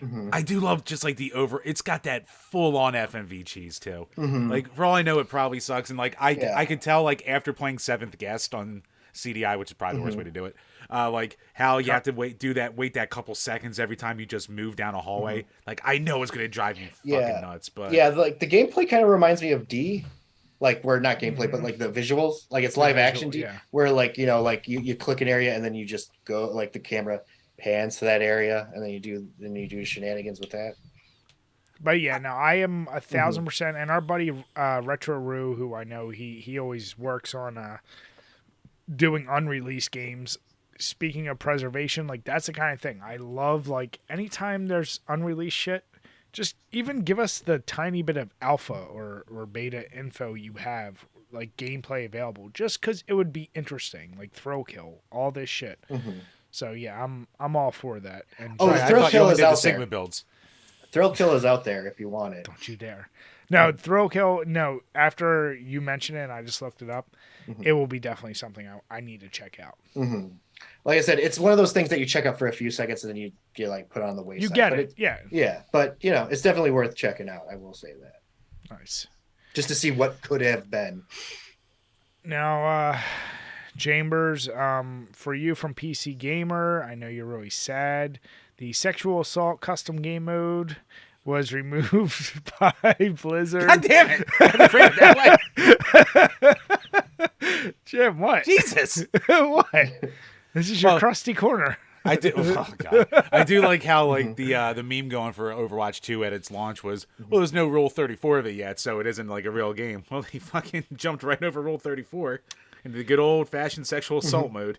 Yeah. But this goes beyond Overwatch 2 from what I was reading about this guy. So basically, anyone unfamiliar with Overwatch or really anything that has, custom independent servers, you had a code that would basically allow you to create your own server with your own match modifications, custom match, yada, yada, yada. And somebody created a sexual assault mode. Yeah. And the background behind what it is, I'm just trying to find the exact name of the character. But so basically, there is no way this episode's getting monetized. God damn it. Yeah. Basically, if you're playing as Cassidy, you go against a team of strictly female Overwatch heroes. And then you have to flash to knock down your victims. Right. And then, Jim, I'll let you finish. Oh, I could do that part. Damn it, Jim. You didn't read it? Now, no, I did read it, but it's been a while. It's really frustrating to see this because, as you know, like the culture at Blizzard Activision doesn't really match the views of like this like type of game. So it's really weird to see this. A nice wholesome company like Activision, but where Blizzard. they clean record, have done nothing wrong, nothing behind the scenes that has ever been like upsetting at all. A game you would never play at a certain hotel room ever. Yeah. Not once. No, not. But yeah, apparently, what do you call it? You flash them, and then it says "teabag to fuck," which is written in spaces to get around the word filter. And as you crouch, text appears on top of the screen, which says "raping." And then enemy heroes are then marked as pregnant, and eventually a Torborn bot is spawned to simulate a child. Wonderful. So here's the deal. Wow, I had to be on this episode, didn't I? Poor Zwick, he's like, I couldn't be on any of the 3 Hell in a Taylor episodes you had. Yeah, I had to have you on the rape episode. No, that's great. Fantastic. Oh, how am I supposed I made my one joke, and that's all I'm going to do. I can't riff on this anymore. But here's my question, though. Like, so Blizzard, obviously, when they found out, they removed it. They're getting rid of it. Right. And I think part of it was also to just end up removing the ability for how many custom game servers do you think there are? Like Halo has it. Well, no, I'm saying like within Overwatch or Overwatch 2. Like, what do you think? 100,000, 10,000? Like, what's the number? It's probably a lot. Maybe 100,000 is way too. I couldn't give you a number, but I could say it's definitely like a lot. Yeah, it's definitely right. A lot. Yeah, like if it's a AAA company that has a custom server. Okay, you're going to have a lot of that shit. Yeah. And you're not going to find the shitheads are going to come in. Yeah. Yeah. I mean, this is one of those deals where it's like, I don't think it's right if you're like saying this is a Blizzard issue. How about look at the guy who created it? And they do put his name in here. Wow, that's ballsy. I mean, that's the problem. YouTuber Amatsu. Like, was he doing it to like call out the bullshit that has been happening in Activision Blizzard? Like, was it a protest thing, or was it just literally just him being no? That would be too noble. I was trying to give this guy one crumb of credibility, and I couldn't even. It's not even there. It was an admirable effort, but there's he's just a gross person. Gotcha. Like, he's the problem. I mean, and as Jim said, you're gonna have. And here's the deal. I'm not even okay with this type of shit where it's like, I'm just doing it for the meme or trying to point out the exploit. It's like, you could have done a lot of other things to point out exploits if that was your goal. No, this is just a creepy ass dude that did this. And I'm not I'm completely fine with them banning it. I hope they can somehow figure out a way. Like, they have automated bots that's this guy figured out all the loopholes to get around to be able to create this thing. Aside from just basically having an actual physical person review every single custom lobby, I don't know how you're going to get around this, but yeah, that's pretty fucked up, Jim. I'm sorry for you. God damn it! Disavow. Disavow. Yeah, that's fucked, man. Jim, this is where I'm gonna have. I have never even played Overwatch 1.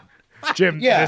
this is where in this video where your name is, I'm gonna actually put that guy's username as your username. Oh, that's horrible. You're a dirty friend if you do that. If you actually do that, you're a dirty fucking friend. I may, Zwick, I may need to use that snap camera over Jim's face. Oh, you can't just do that in MS Paint. Just put a black bar. I might just have to. Sigh. This is where it all falls apart. Yeah. But Jim, you know, the real question is, you consider yourself a gamer, right? Yeah, I dabble. Yeah. Thanks to the New York Post, people who identify gamers are more likely to be racist and sexist. See what I just did there, Jim? Well, after that last article, how can I say no? Well, Brian, that's how we split up on this page. You're the racist and I'm the sexist. God damn it, Jim! No, You're the one who can't tell our black friends apart. You listen. You take all that stuff. You're that little microcosm. Let me start on my third alcohol before we start on this conversation. You know, just three white boys talk about racism. Let's just add a third one, just so we all make sure we all get canceled for this. Yeah, I know. Who more qualified than us to talk about this? Yeah. Well, here's the deal, and Zwick, I don't know if you read the article, but I skimmed it. Number one, I'm sorry. If you do a study, you do it more than 300 people, and I like how they had to specify American gamers. But like basically the report pointed out, it's like, yeah, if you're someone who's, I guess, willing to identify yourself as a gamer, then yes, you're more likely to be more toxic. It's very fascinating, but then they would go on to further say it's like, this is more likely with people who play Call of Duty than Minecraft.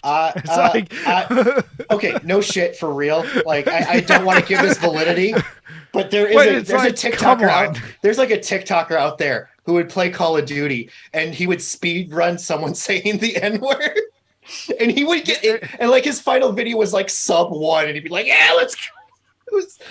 Yeah, like, I will say, like, gamers, yeah, probably should stop. Not all gamers, obviously, but there are gamers that maybe should not quit cold turkey because they're going to have a heart attack, much like alcohol, you know, but like maybe cut back on saying it. They do. There are some, like, especially Call of Duty types, right? But I will say, like, I've seen a lot of racial diversity and a lot of camaraderie with gamers. Like, especially like at fighting tournaments, like the most diverse thing I've ever seen is fighting tournaments. Like, so like, I'm sure they have a point. I'm sure there's like things where like they definitely need, like, you know, there's like a bit of a toxicity thing because, like, you know, when you lose a battle, you get really pissed. But I will say, like with fighting game tournaments and tournaments in general, like, there's definitely more. Camaraderie, like people get along. No one really, like, you know, like, we shit on, like, gamers like shit on each other, but at the end of the day, you know, like, we do like each other for the most part.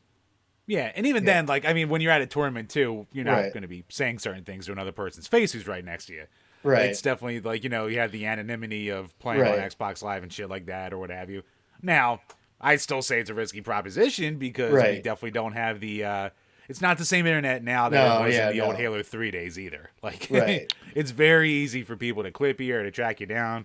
You never know when you're going to be in a fucking stream of someone or something like that. Yeah. So, maybe going on. Oh, I'm sure there's plenty of stream snipers out there that are looking to, like, get them banned by saying the N-word on them. Like, yeah.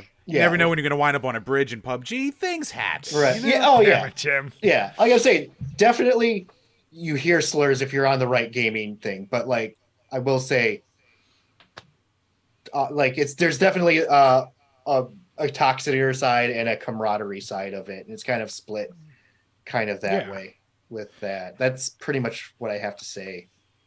Yeah, I mean, here's a thing though. Like, I mean, it's funny they single out Call of Duty, the biggest franchise in basically gaming history at this point, and the most popular multiplayer game.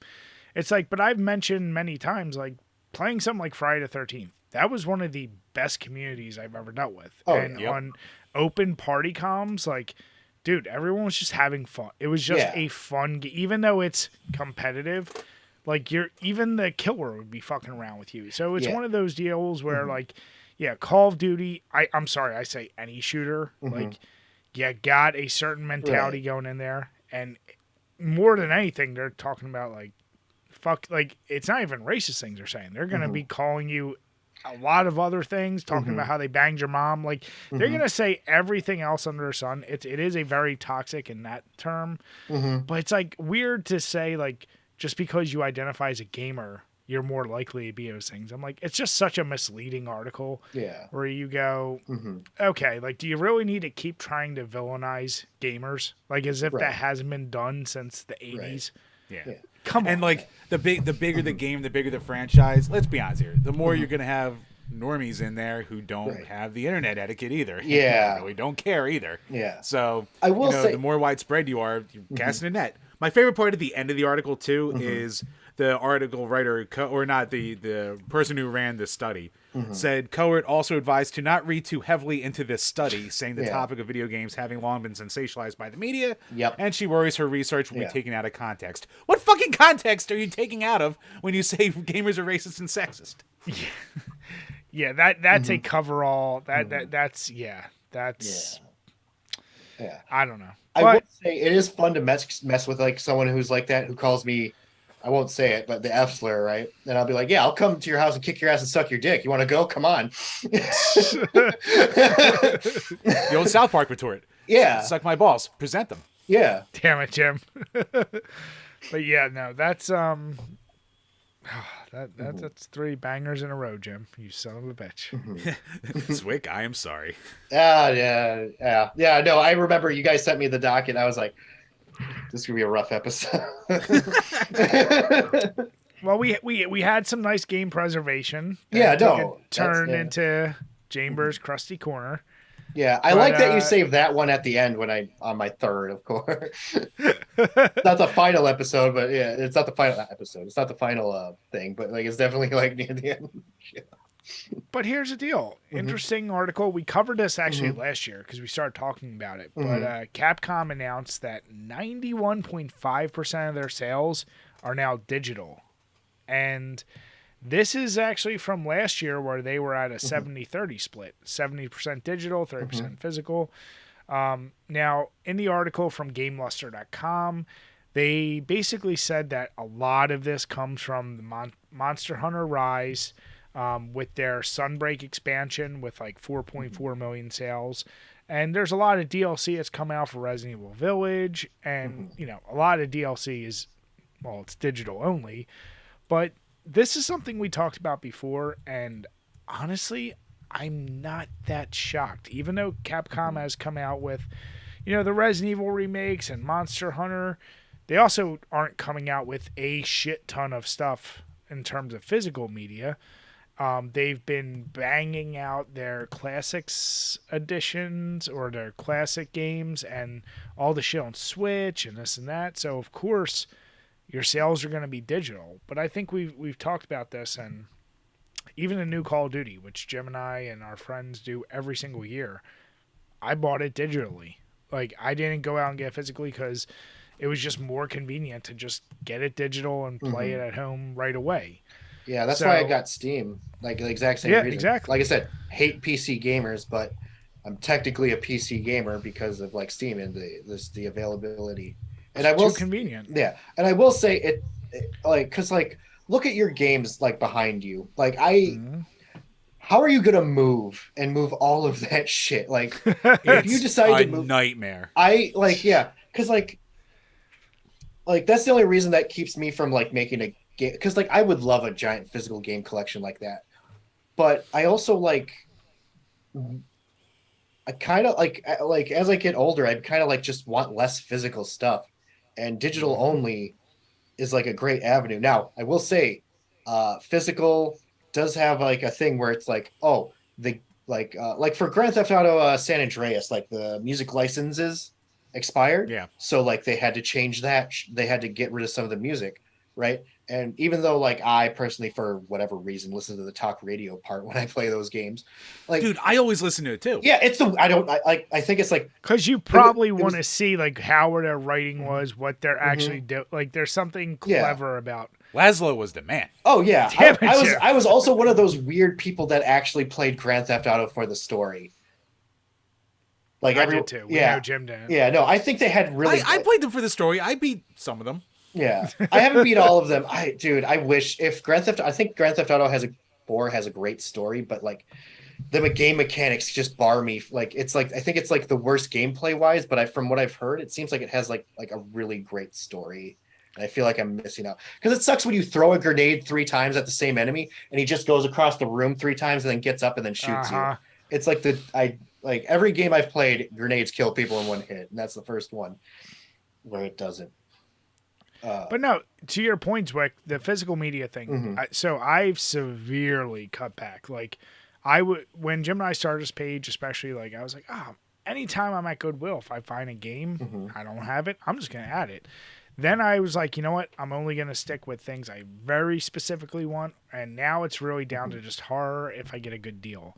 But my problem is, I don't know if you guys went through this. I went through that phase of like, I call it the mid to late 2000s of like buying DVDs.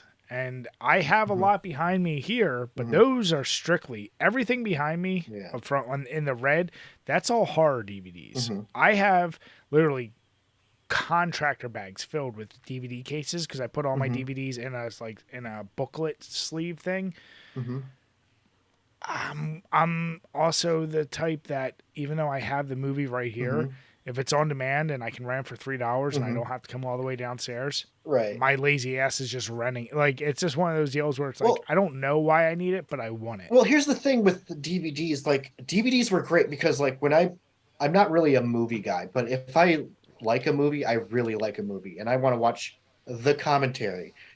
Uh huh. Like Big Money Hustlers, like it, I want to see the commentary and get what they're uh uh or whatever they like what was the process like Evil Dead and shit like that.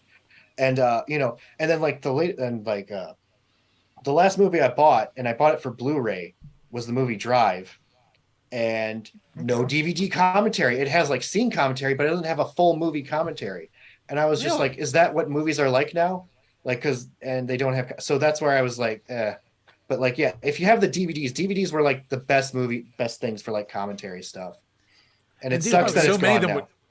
so many would come with like a little documentary that they would shoot for it. Like every Mhm, concert DVD would have like a documentary about like the tour and shit like that. Like mhm. it was fucking ruled. Yeah. Yeah. But no, I agree, Zwick. Like it's one of those deals where Mhm, the physical Jim and I have talked about this. We know it's going away. The convenience of digital is just it's too abundant. I do worry about game preservation, but as we talked about, mhm, games aren't even making manuals. There will come a day when mhm. games don't even release physical, I Yeah. believe. Well, like I said before, it's not like necessarily the manual thing. It's like they will change the game if like licenses, and that's what screws up digital Yeah. stuff. And that's why I want digital still around, even though I'll never probably buy a digital thing ever again. I'll probably stick to manual, but I do. It's one of those things like they're probably not going to be like give it 10 years, they're not going to be making. I guarantee they're not going to be making physical anymore for Yeah. a good reason. Like if I was a big company, I'd probably stop too because you're making it's What's the pretty much point? you're making more profit off that with like less cost. But Hmm. you're gonna but definitely it's gonna screw stuff up, and I that's what makes me sad about it the most.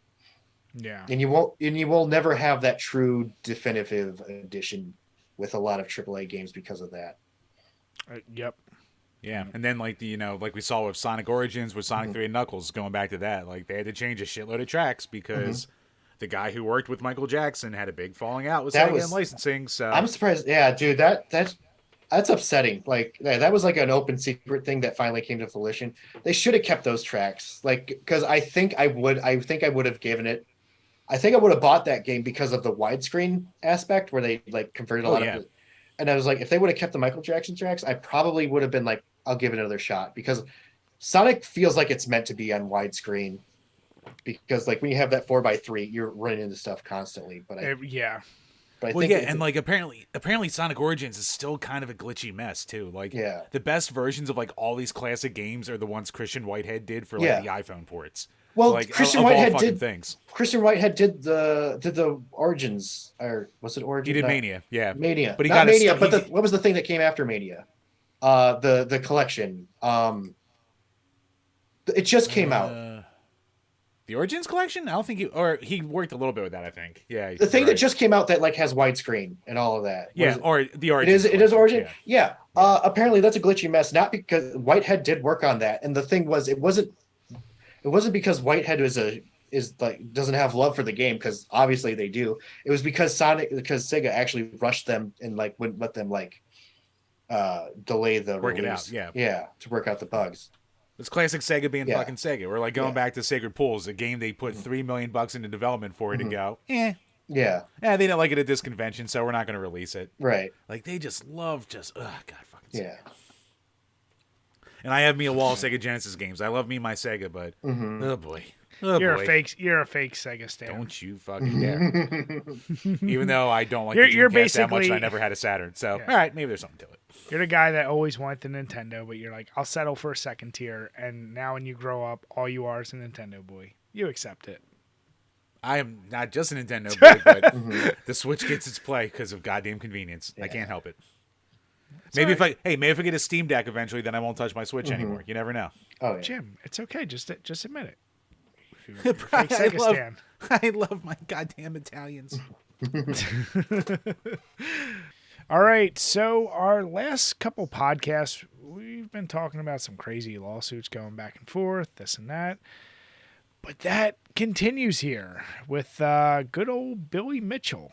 And I'm going to need a little help here, guys. I think his name is Carl Jobst. Carl Jobst. Jobst? Yeah. Okay. Oh, this is fucked up.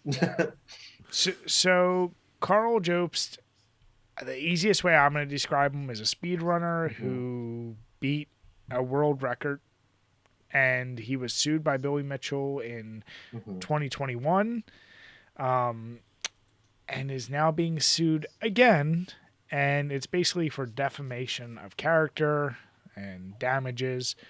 In the videos that, and we'll post all links below, but that Carl Jobst basically shared is he shared a 10-second meme video from the AVGN that's cut into two segments that basically is insinuating that Billy Mitchell was cheating.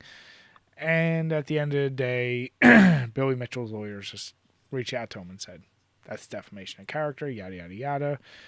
But, yeah, it's a crazy video that Carl puts up, because I guess he spent upwards of $180K for the first lawsuit, and now he's being now he's being sued for $450K. So is this I guess I didn't know enough about Billy. The only things I know about Billy Mitchell are Hot Sauce and obviously King of Kong, and like I didn't know anything really outside of that. Is he a sue happy type of guy? From what I saw from the video, it sounds like it. He'll go after a lot of people who claim things against him. He's been having random back and forth with like another handler of his, and like we said, like, so Carl is a speedrunner, but he also does like these little mini documentaries on YouTube too. So he's pretty popular. Like he's talked about like a bunch of speedrunning documentaries and talking about like scammers and like WADA and shit like that. So he's been around for a while, and he's really liked in the community and everything like that. Like almost no one has a bad thing to say about the guy, and except for Billy fucking Mitchell. Right. So, like you said, he more did like an original Billy video. Mitchell, am I right? Oh. All right, I'm sorry. I had to. Okay, keep going. Or we could say Yeeted. Don't you dare, Jim. Oh, that's yeah. I think that's close enough to millennial where you should know that anyway. I'm still not accepting we're millennials. It's not Fair real. enough. We are millennials, Brian. Just accept it. I'm not. That's a different definition. Brian, don't but- say things we can't say. but- Yeah. So to cut it real short, Carl made an original video about someone that Billy was suing for defamation, or it might have been when he was suing Twin Galaxies when he got exposed for cheating for a lot of his scores. Yeah. I think it was maybe one of his Donkey Kong ones where like they found out he was using an emulator instead of the actual cab when he sent it in. So Carl made a video. Billy sued him over it because Billy's a fucking shit dick. And then, yeah, he's just kind of on Billy's radar now where if he talks about him at all, he throws another lawsuit his way. I guess here's the deal. I'm trying to understand what is the mentality. I mean, clearly he must have some lawyers on retainer that they're just going trigger happy with this type of shit. But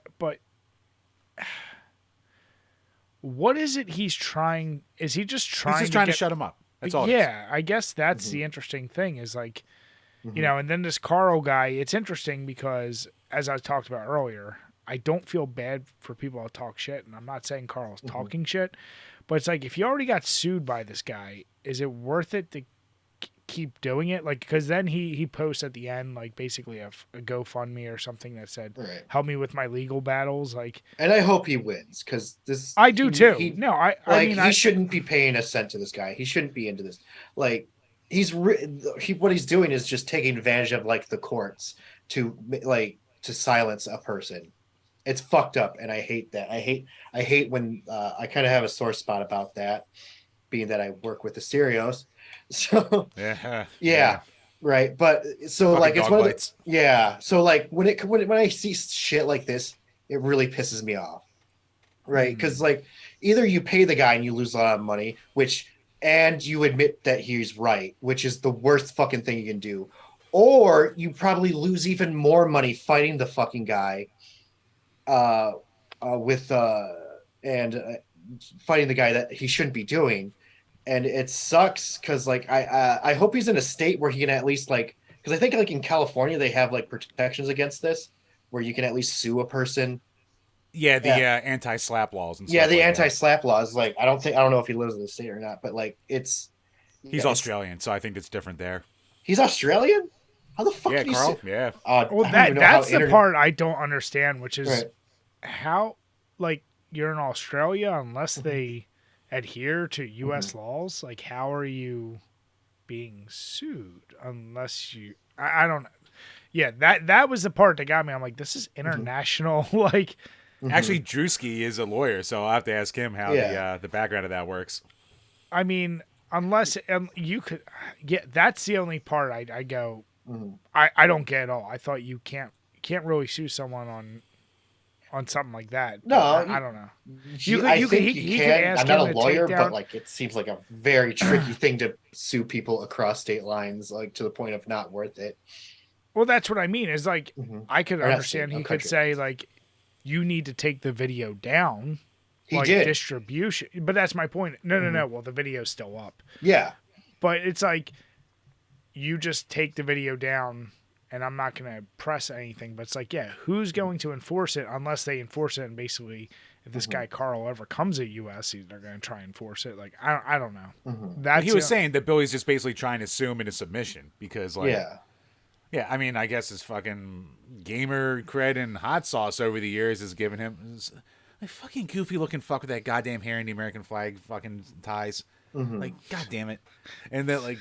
So yeah, and like it's actually cool because he mentions like how like in the previous parts of the thing, like he's been reached out to by like some pretty big names, like fucking Notch. Yeah, dude, that help fight off shit. Yeah, like thank God, like rich, like people like Notch would say what you will about Notch. I know a lot of people have a lot of negative things about Notch, but you know at least he's like protecting this guy, right? Wait, who's Notch? The guy who made Minecraft. Yeah, before it got sold to the Xbox. I didn't realize you were gonna call him that name. That's his handle. Oh, yeah. I don't know that. How are you a gamer and you don't know who Notch is? I mean, I don't know handles. Brian's level of not internet is kind of astounding in this day and age. Yeah. So That's I not. love it. That's like even like I don't even play Minecraft, but I know who I Notch is. I know Minecraft. I couldn't tell you who created the guy's actual name. I couldn't tell you it. Wait, like, but you know, like other famous names like Peter Molyneux. Fucking Nope. not Peter Molyneux. No, not Peter Molyneux. no, but he doesn't know Peter Molyneux. But no, No, not Peter Molyneux. That's not a Peter. Who's the guy who made Black and White and the Fable series? Peter something. that's Peter Molyneux. Is it Peter Molyneux? Okay, I thought it was. Yeah. Okay, yeah. Peter Nope. Molyneux, Hideo Kojima. You know, there's. I know Kojima. Yeah. Yeah. All right. Not Phil just like Fish? not just only one syllable. How could you not know that? Listen, as Jim said, especially if you're gonna go by a handle, I'm never gonna know you. Like, there's not a chance in hell. Well, you aren't going to know his real name either, like Marcus Pielsen or whatever the fuck it is. Oh, Marky? No, shut the fuck up. Oh, you don't know handles like Studio Come on. 51? Yeah, go on. You don't know handles like that? Nope. Listen, this isn't the problem here. Sweary? The problem is that I don't get how you can get to a point of, I thought like the whole YouTube way of trying to demonetize people or tell them pull shit down was crazy. This is the next level of that. This is the, like you said, it's the old school abusing the court system for something that seems very frivolous to us.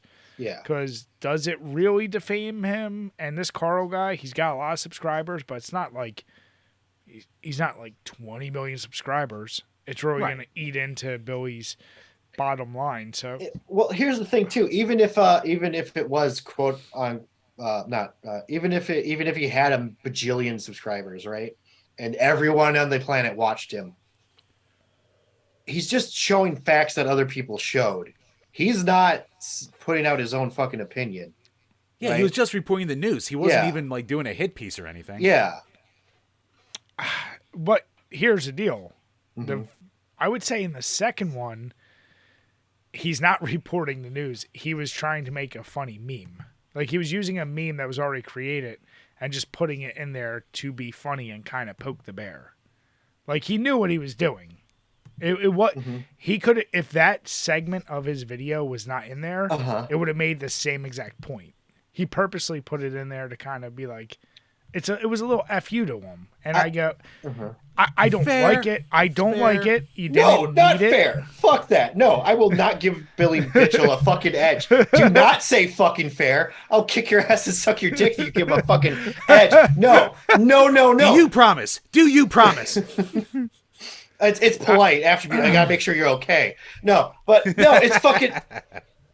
No, it is fucking horseshit. Even if he was just like, this guy loves eating poop, and it was just a half hour of this guy talking about how much this guy loves eating poop, he shouldn't be fucking sued for it. It's fucking stupid. It goes against American free speech in general. It's a thing that's very this is Australia. Yeah, like, well, he's Australia. Billy Mitchell's in fucking America, so it doesn't fucking matter. I mean, like I said, I don't like it. The only thing is, it's the same idea of if the whole video was about Billy Mitchell, I would have understood it. But it did feel weird. I watched the whole video and I'm like, the point wasn't about him. He put that in there after already being sued. Now it's like you're gonna basically keep saying like, I'm gonna keep because basically, if let's say Carl wins this or whatever, then you know Carl's next video, he's going to throw something in there, and then it's gonna be the sob story. And like I said, I might not agree with it, but now you know the game, and do you want to keep putting yourself through it? Like you said, agree or not, you know what the outcome's gonna be. It's I don't know. I already thought this before this. Like, I didn't even know who this YouTuber was before this podcast. And I already just had that new allegedly that he was like a freaking cheater, right? So like, I don't understand. So I don't understand why he is the one that's like, oh, he's the one that's defamatory. It's freaking. Well, that's what I'm curious. Like, whoever made the meme, or I know the other guy that Carl was talking about, Billy sued, but like, yeah, shouldn't Billy be going after the people that the guy was referencing in the video, not Carl himself? Well, you would think, but yeah, he's got an obvious axe to grind with Carl for that first. Let me give you a thing. No, he shouldn't go after anybody because he's a fucking piece of shit. Should and shouldn't. Yeah, we're getting caught up on semantics. Right. But yeah, it's a weird thing. And to Jim's point, like you got your hot sauce business, you got your world records, whatever he's doing, he's making his money. Why? I guess when you pay a lawyer on retainer, you're just gonna say you better be doing something. If I'm paying you whatever, I don't know. It doesn't make sense. Is this guy living off of like Pixels residuals? Like, how does he have this much money just to sue people? That was my number one question. I'm like, is he that much of a great personality that he's making that much money? He's clearly got enough money to keep a lawyer on retainer. Like, he just seems like a guy that would have been divorced 3 times and living in a gutter. Like his glory days were in the 80s. And then, like, I was gonna say, like, you think like fucking Stuttering John stuck in his glory days and shit like that. Yeah. Goddamn Billy Mitchell, like he's going even further. Like, as much as I hate the guy, he does still look handsome from what I've seen latest, like for his age. I'll give him that. But besides he's aged well. He has aged well. Like, I hope to age as well as that guy. But that, like, he should have been thankful for like the time that he had when he had it. Right, that guy needs to not be on the internet anymore. All right, he should not be thought of at all. Maybe he makes a shitload from appearances, but like even a lot of places don't even touch him anymore because of all of his controversies over the past like 10 years. So it's just a weird spot. It's just weird because if you are worried about defamation, your character, now the backlash of you being that guy, I feel like has to be worse than the meme of you're cheating. Because regardless of if people, I don't know the story. Jim, you said it was made obvious. Whether he was cheating, did cheat, whatever. At the end of the day, is he still technically the record holder? Some of his records got expunged. So they did. He still holds it for some. That's where his first couple lawsuits that got reported on came from, because he was suing the people who made videos calling out his gameplay being basically faked. And then him saying, no, that's not, I'll sue you. So his suing's gone far back. Oh, I didn't realize that. So, yeah, I mean, this is a weird one. I can't imagine. I don't know how far. Stop simping for Billy Mitchell. Yeah. Just because you want to rub it in that gorgeous mane of his. Wait, where's the hot sauce? Hold on. But why do you want to nibble on his foreskin so much? Gosh damn. Fuck. Damn it. Hey, don't give him that credit. Don't say he hasn't been cut. He doesn't deserve it.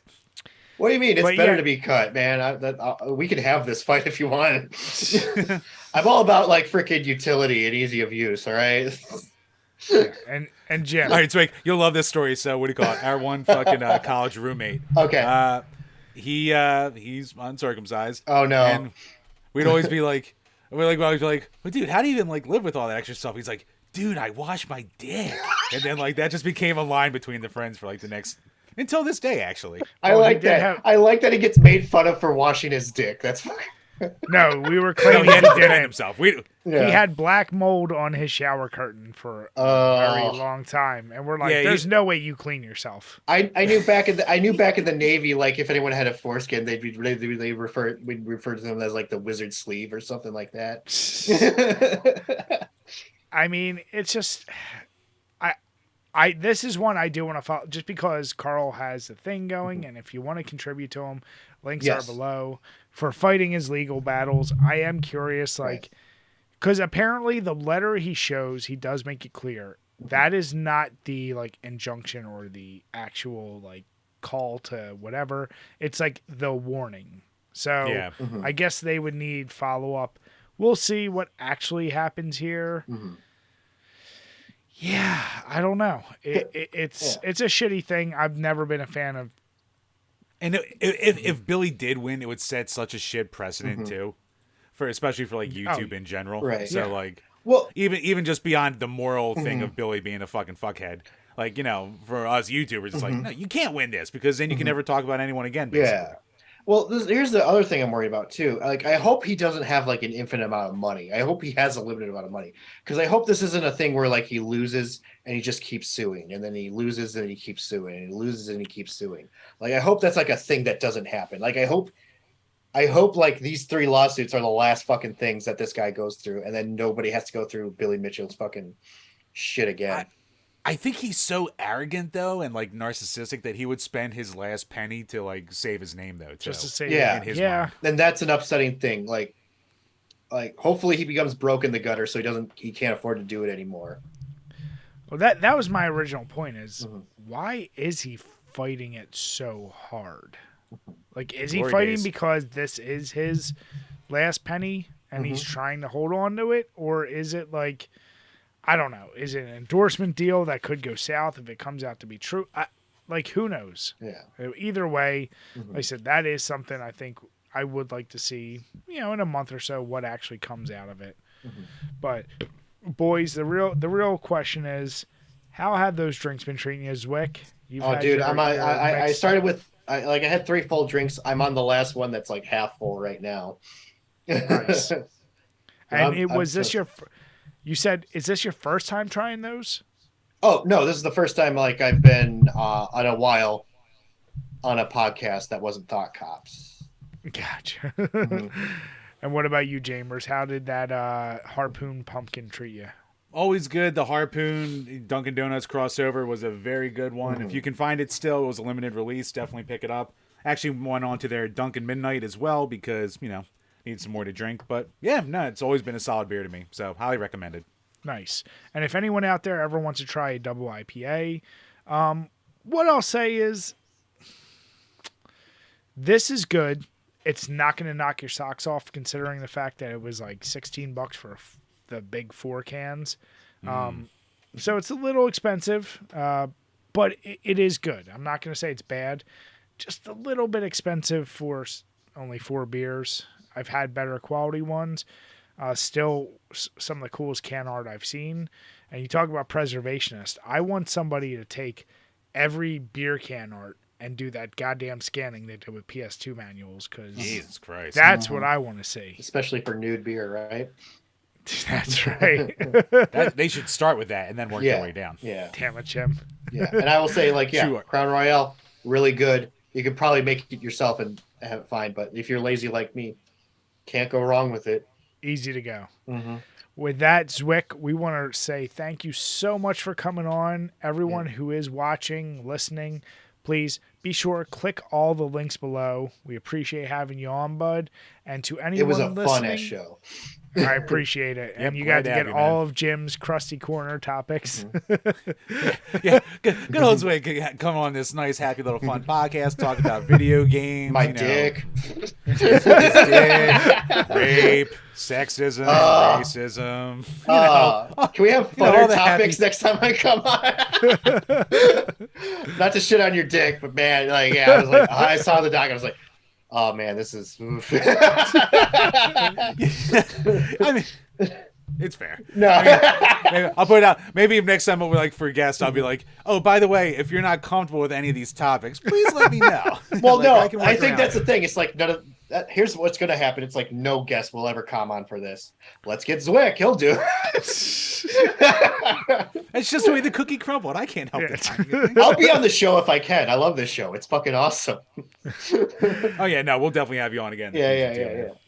But to anyone watching, please make sure to hit subscribe, hit that notification bell so you can see our latest videos. If you're listening, please give us a 5-star rating, hit subscribe on Spotify, on iTunes, anywhere else. Anything you write in the comments, as long as you give us a 5-star, we will read on here. So even if you want to bash us. With that, we want to say have a good night, everyone. Cheers. Cheers, guys. Cheers.